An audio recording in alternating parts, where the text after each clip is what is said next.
Happy Monday, everybody. Good morning. Welcome to pre-market update. You can see all the indices are going from sell zone to the buy zone. So nice shot here on Thursday from sell zone, and now we are touching exactly. Futures are touching the buy zone on S&P 500. You can see same thing on Nasdaq. Red line sell zone to the buy zone this morning. So you can see easy trades here. 1.2% on Nasdaq dump. This is Dow Jones, same story here. Dow Jones, you can do the same thing here. You can see it even touched on Friday, buy zone, and now also coming very close to buy zone, 0.35%, and then Russell 2000 also same thing. You can see here also easy trades 1.2%. Even in fact, Bitcoin is doing the same thing. You can see it pumped to the sell zone around 69K, and then dumped to the buy zone now around 68K, and Ethereum as well doing the same thing, now going down. Ethereum was pumping higher, now coming back to the buy zone, which is going to be around 2600. All right, guys, so yeah, so I will be sharing these levels with my subscribers, and I share hourly levels so they know what to do. For example, Nasdaq, they know when to buy, and if it comes back down, these levels keep changing throughout the day. So I know I give them exactly zones where to buy, and then they can make a good use of this indicator. We can buy call options when they're in the green zone, buy 3x leverage ETFs, or even just buy single triple Q stock ETF so that it can pump to the sell zone. All right, guys, we'll review daily chart now, and please hit the like button. I really appreciate that, and share this channel with friends and family. So let's start with the SPX cycle analysis. We can see where we are right now. Um, so this is Monday. Cycle analysis is stopping this Friday. So again, we could be few days earlier. Cycle is getting shorter. Before it was longer. Now they're getting shorter. So you can see here nice so here so for example here it was on 19th of July, but we topped on Tuesday 16th of July. Okay, so we can always obviously top a couple of days earlier, and here you can see we were about to top here, but they kept it dragging, and then last 4 days it dumped. So it's not always perfect. So what I did, I took all my profits yesterday, on Friday, and I told my subscribers that I'm selling everything. And you can see we had indecision candle on Friday, and I sold pretty much at the top. And to be honest, the reason why I sold at the top is because of this other chart, which I will show you just now. Here's the chart, and this is linear regression chart, and you can see S&P 500. I don't want to buy in this top box. Okay, this top box, sure, S&P 500 can go to up to till 6100, 6200 at some point, but this is not the area I want to buy. I want to buy in the bottom red box here. Okay, not in the top red box, and it can surely keep going. You can see it came here and then just bounced around here for a couple of days, but then eventually goes lower. Here also it came to the neutral zone, then went lower. So I'll wait. My entry would be, as of right now, I want this to go around 4.2% down. So I'll be looking to buy below 56.50 as of right now. All right. So that's what I'm looking for, and even same thing for Nasdaq. You can see we we touched above it, popped above it, then went down.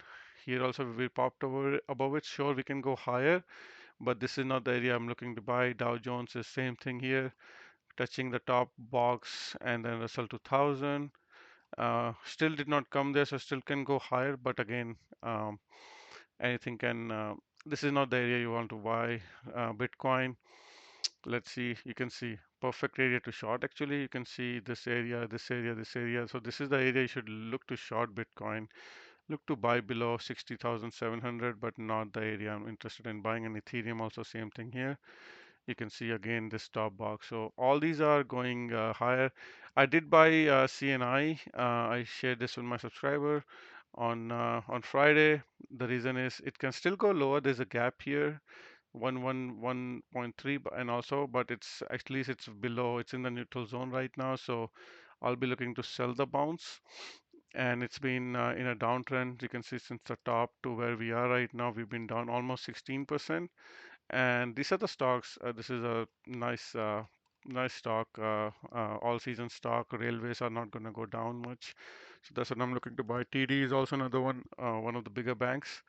You can see touching the bottom box. So I'm keeping an eye on TD as well. So just something you can keep an eye on. So let's go back to our cycle analysis where we were.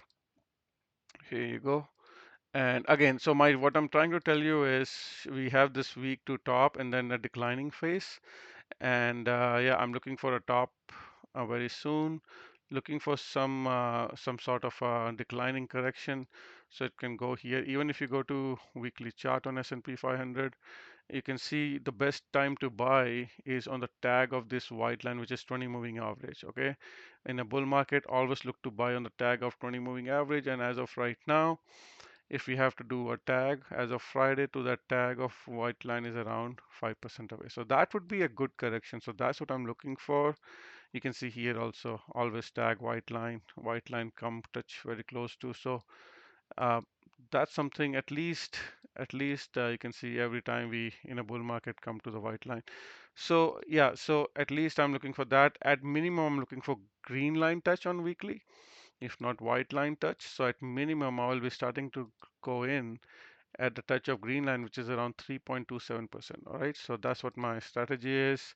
Elections are coming. I'm thinking they're going to keep market going higher until election day, and then they're going to dump. And as per the history, 88% of the time, the current president, if in the re-election, if the market is up 2 months in going into election, the current president wins because all the investors they want to their money safe. They always vote for the current president. So right now the proxy for current president is Kamala Harris. So I think they're gonna keep this market elevated so that Kamala Harris wins. And I think Wall Street is mostly Democratic in my opinion. Anyhow, so yeah, so looking for a top and a decline. And let's go to Nasdaq. Same thing here. Couple of gaps. All right. So there are a couple of gaps still not filled. If I go to 1 hour chart, you can see gap up here, which happened on Friday. Gap up, not filled. And this gap is slightly left. So this gap up happened on Wednesday, so this is also left. Okay, so couple of gap in the top here. Then this is massive gap here, which is around October 8th, which also not filled. So if I go back to daily chart, looking for these at minimum these top two gaps to fill, and then a bigger decline will take us to the bottom gap. And again, like S&P 500, the best time to buy is between white line and red line. So right now, the white line, which is 20 moving average, is from where we closed, is around 4% away. All right, so at minimum 4% down, and the best time to buy is when it goes below this white line. All right, so same thing on Nasdaq as well. So again, we're at the top. Sure, we can go higher, but it's always good to have some pullback so that there's another leg. Long term, I think S&P 500 will go to 6,300 in my opinion. All right, so let's go back to daily chart. So there you go. And Dow Jones, same thing again, getting 8 count sell signal here. Extremely, it's an all-time high. Not interested in buying. Russell 2000 getting a little bit of pullback, so that's good. Again, there's a gap here around 223. There's a bigger gap here around 211. That will be filled at some point. I don't know when, but that will be a nice area to buy again. All right, so let's keep moving. Um, let's go to Toronto Stock Exchange. Just a rocket. Again, look to take profits here. Hang Seng Index China. I told everybody this looks like a blow off top. So usually a top, then low, change in trend. Okay, you can see lower high, lower low, lower high. Probably gonna go fill these two gaps at some point around 18K. Crude oil. Okay, finally some strength, getting a 7 count SPY signal. This is the area, you can see support area here around 63, 64, and now making higher highs, higher low. This low is held. This low is higher than this low. So again, if it can, now it's getting in front of some resistance. So if crude oil can go and fail here, can go lower, but let's see right now it's a test time. Is it gonna go higher than this resistance? Then it's a nice trend up. But if it fails here and break this previous pivot, then it's going lower. Natural gas finally trying to find support on this yellow line, which is 50 EMA. Let's see if it can bounce from here. Gold again, just extremely Uh, I don't know what's the reason, just keeps going higher. I'm not interested in gold here. So let's see, 7 count sell signal. You can see indicator, light green background, extremely oversold, overbought, sorry, not oversold. Silver, massive pump, new all-time high, just couple last 2 days. Again, this is not the area I'm going to be buying here. Copper, copper looks okay. 8 counts, 9 counts buy signal, looking for a bounce. Palladium following gold and silver above all moving averages, starting to develop a bull trend, new highs here compared to previous highs, so that's nice. Change in trend. Soybeans trying to put a bottom here, but let's see if this previous bottom can hold, then it's good, else it's going to go a little low. Sugar also holding some kind of a flag. Let's see if it can break out. Wheat. Wheat, not a good news. I want it to go above 572 sooner than later for it to bounce. Corn also 9 counts buy signal here, holding this red line, which is 50 SMA. Let's see if it can bounce from here. Dollar in front of this massive resistance here. So if dollar sells off here, that's going to be good for gold and crypto. Let's see if that can happen. And apart from that, I don't see anything major. Netflix has had a massive earnings gap up. Now this gap will be filled at some point. I don't know when. Holding the market, Apple little down. All these are at all-time highs, guys. Okay, so stock-wise, I'm not really interested in buying any of these. NVDA, Tesla is little lower, 1.2%. Tesla, I think it's coming back down to holding this, testing this support. I did a big analysis on last Friday. You can take a look. Looks like it wants to come and tag this support.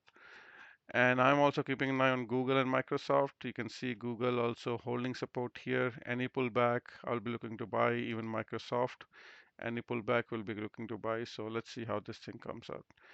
Okay, guys, and then VIX is rising a bit, but yeah, VIX is making higher highs, higher lows. So surely, like VIX can bounce really heavily here, higher highs, higher lows. So if VIX bounces here, then I think we are starting this downtrend sooner than later. Okay, so keep that in mind.